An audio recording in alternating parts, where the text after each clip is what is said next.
Бақыт деген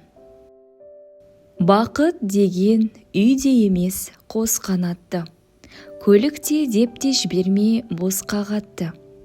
Бақыт деген сендегі ол таза пейіл, қорға штаған періштең қос қанатты.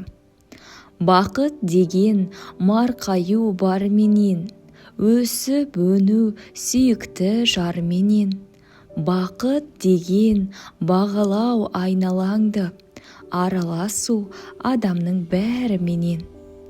Көктем бірде ол, бірінде күз демесен, сол пейілмен бақытты іздемесен. Қос қабатты үйіңе жоламайды ол, көпшілікті құрметтеп сіз демесең. Қарапайым екен-ау қайран бақыт, кісіліктен қоймайтын тайраңдатып. Бақыт деген бар мен базар қылу, жоқшылықта ол көже ішу айран қатып.